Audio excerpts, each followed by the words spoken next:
அன்பிற்கினிய நகர்மன்ற தலைவர் திருவாளர் குணசேகரன் அவர்களே, டாக்டர் உமாகந்தன் அவர்களே, மற்றும் உள்ள மருத்துவர்களே, அருள் தந்தை பீட்டர் பிரான்சிஸ் அவர்களே, முக்கியமாக நண்பர் லாரன்ஸ் ஜூலியன் அவர்களே, உங்கள் எல்லாருக்கும் என்னுடைய இதயமார்ந்த நல்வாழ்த்துக்களை இந்த நேரத்தில் தெரிவித்துக் கொள்கிறேன்.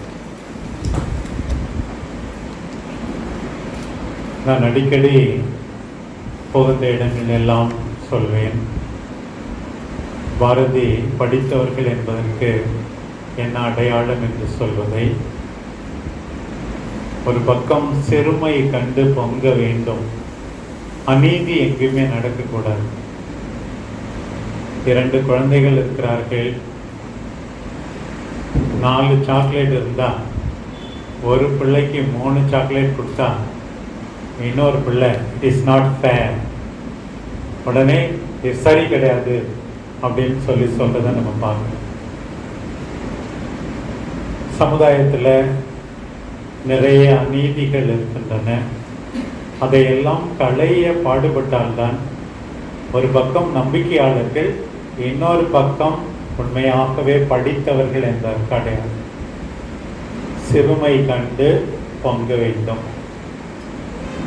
அதை விட முக்கியமா எளிமை கண்டு இறங்க வேண்டும். அதான் 2 அடையாளம் பாரதி சொல்றது. எளிமை கண்டு இறங்க வேண்டும். எனக்கெல்லாம் யாரு பிடிக்கும்? மற்றவருடைய துன்பத்தை கண்டு சும்மா இருப்பவர்களை பிடிக்காது.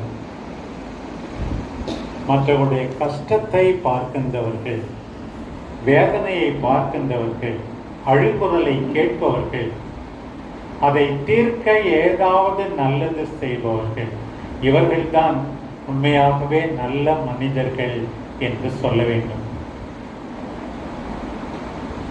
நாம் ஒரு தமிழ் சமூகத்திலிருந்து, அதுவும் வாடிய பயிரை கண்டபோதெல்லாம் நானும் வாடினேன் என்று சொன்ன வள்ளலார் பிறந்த சமூகத்திலிருந்து தோன்றியவர்கள். பயிர் வாடும்போது கூட என் மனசு ரொம்ப வேதனைப்படுது என்னும் போது, மக்கள் உண்மையாகவே பல்வேறு சூழ்நிலையால் வேதனைப்படும் போது நாம் சும்மா இருந்தால் நாம் மனிதர்களே இல்லை. நம்முடைய நாட்டில் எவ்வளோ பேர் கோயிலுக்கு போகிறாங்க, பல்வேறு கோயில்களுக்கு.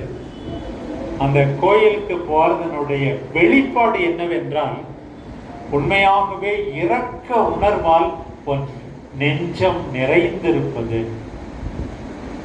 அந்த விதத்துல பைபிள்ல தான் சொல்லியிருக்கு, கடைசியா நாம் எல்லாரும் தீர்ப்பிடப்படும் போது எதை குறித்து என்னும் போது, நம்ம எத்தனை கோயில் கட்டணும், எத்தனை பட்டம் வாங்கணும், அதை பற்றியெல்லாம் கடவுள் கண்டுக்க மாட்டார். என்ன சொல்லுவாரா?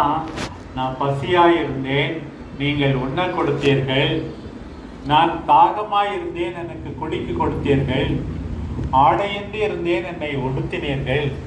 இப்படி சொல்லிதான் கடவுள் நம்மை கடைசி நாளில் கணக்கு கேட்பாராம். பாருங்க,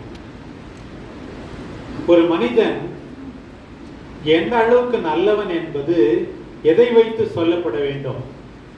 யார் தங்களுக்கு தாங்களே உதவி செய்து கொள்ள முடியாதோ, யாரால் நமக்கு எந்தவித பிரயோசனமும் இல்லையோ, அப்படிப்பட்டவர்களை நாம் எப்படி நடத்துகிறோம் என்பதை பொறுத்துதான். அன்னை தெரேசா தொடங்கும் போது இப்படிதான் 5 ரூபாயோடு தொடங்கினார்கள். எல்லா இடத்திலும் கிடந்த ஆதரவற்றவர்களை கொண்டு தன்னுடைய இல்லத்திலே வைத்து சாகறதுக்கு முன்னாடி அவர்கள் அன்பை அனுபவித்து சாகட்டும் என்று. என்னமா அநியாயமா பணக்கார ஆனவங்க கிட்ட எல்லாம் பணம் வாங்கி நீ இப்படி செய்ய இல்லை, வேறு சிலர் அநீத அமைப்புகளை உடைத்தறிவது அவர்களுடைய அழைத்தலா இருக்கலாம். நான் இப்படி ஒன்றுமே இயலாதவர்களுக்கு செய்து ஆண்டவருக்கு செய்வதாக நான் செய்கிறேன். இன்றைக்கு அன்னை எல்லாம் எக்காம்வெல் முதியோர் நல்வாழ்வு மையம் துவங்கி இருப்பது உண்மையாகவே எனக்கு மகிழ்ச்சி. உண்மையாகவே அன்பை உணர முடியாதவர்கள், வேறு எந்த விதத்திலும் அவர்களுக்கு கிடைக்காத போது அந்த அன்பை இந்த இல்லத்திலே அவர்கள் உணர வேண்டும். உண்மைதான், நீங்கள் எல்லாரும் சொன்னது போல பைபிளை கூட சொல்லுகிறது, சீராக் ஆகமம் 3ஆம் அதிகாரத்தில், நீங்கள் பெற்றோரை மதிக்காவிட்டால் உன் ஜெபம் கேட்கப்படாது, அவங்கள பார்த்துக்கலன்னா நீ நெடுநாள் வாழ முடியாது, உன்னுடைய பாவம் மன்னிக்கப்படாது, உன் பிள்ளை ஒன்ன மதிக்காது, நல்லா நடத்தும், இப்படிலாம் சொல்லியிருக்கு சீராக் ஆகமத்தில். அதுவே எல்லாருக்கும் ஒரு அறிவுறுத்தல், நம்முடைய கடமை. நாம் எல்லாருமே பெற்றோரை மதிக்க வேண்டும். கடவுள் இன்றைக்கு பெற்றோர் வழியாகத்தான் செயல்படுகிறார். பெற்றோர் தான் கடவுளுடைய இடத்திலே நமக்கு இருக்கிறார்கள், அது உண்மைதான். ஆனால் ஒரு குறிப்பிட்ட சூழ்நிலைகளில் பெற்றோர் கைவிடப்படும் போது மற்றவர்கள், அன்புள்ளவர்கள், நல்ல மனதுடையவர்கள், அவர்களை எல்லாம் பார்த்து கொள்ள வேண்டியது உண்மையாகவே சமூக கடமை என்பதை நாம் அதை மறந்து விடவே கூடாது. தங்களுக்கு தாங்களே உதவி செய்ய முடியாத, அதுவும் இங்கே வரப்போகிறவர்கள் மனநலம் குன்றியவர்கள், அந்த குறைபாட்டால் பல ஆண்டுகள் நலம் பெற்றவர்கள், பிறகு வீட்டிலே அவர்கள் சேர முடியாது என்னும் போது அப்படிப்பட்ட சூழ்நிலையில அவர்கள் ஏற்றுக்கொள்ளப்பட வேண்டும். அதுவும் பெண்களா இருக்கும்போது இன்னும் அதிகமாக பாதுகாப்பு, அன்பு, அரவணைப்பு அவர்களுக்கு இருக்க வேண்டும் எனும் போது இது ஒரு கடவுளுடைய இல்லம்.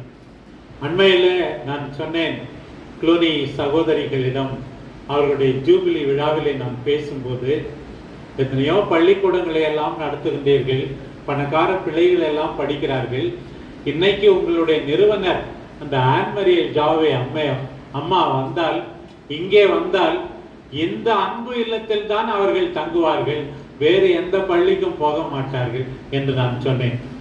எல்லாரும் கைத்தட்டினார்கள், நிறுத்தவே முடியவில்லை. அந்த ஃபவுண்டர், தலைவி, உருவாக்குனர், இப்படி யார் தங்களுக்கு உதவி செய்து கொள்ள முடியாதோ, யார் நமக்கு நன்றி கூட சொல்ல முடியாதோ, யாரால் நமக்கு தீங்கு செய்ய முடியாதோ, அப்படிப்பட்டவர்களை எப்படி நடத்துகிறோம் என்பதில் தான் நம்முடைய மாண்பு விளங்குகின்றது. ஒவ்வொரு நாளும் உறங்க போகுமன், நாம் எல்லாரும் தூங்க போகுமன் நம்மையே நாம் கேட்டுக்கொள்ள வேண்டும். இன்னைக்கு நான் என்ன நல்லது செய்தேன், யாருக்கு நல்லது செய்தேன்? குடும்பத்தோடு தொடங்குங்கள், குடும்பத்தை விசாலமாக்குங்கள். தேவையில் இருக்கின்ற எல்லா சகோதர சகோதரிகளும் நம்முடைய உடன்பிறப்புகள், அவர்களில் தான் கடவுளை காண வேண்டும் என்பதை உணருங்கள். இந்த நிறுவனத்தோடு இன்னொமைத்தோடு இணைந்த மற்ற பள்ளிகளோடு நிறுவனங்களோடு இணைந்து ஆண்டவருடைய பணியை, அன்பு பணியை செய்கின்ற அனைவருக்கும், குறிப்பாக திருவாளர் லாரன்ஸ் அவர்களுக்கும் அவர்களோடு உடன் உழைக்கின்ற அத்தனை பேருக்கும் என்னுடைய வாழ்த்துக்களையும் பாராட்டையும் இந்த நாளிலே தெரிவித்துக் கொள்கிறேன். இறைவன் உங்கள் அனைவரையும் ஆசீர்வதிப்பாராக. நன்றி.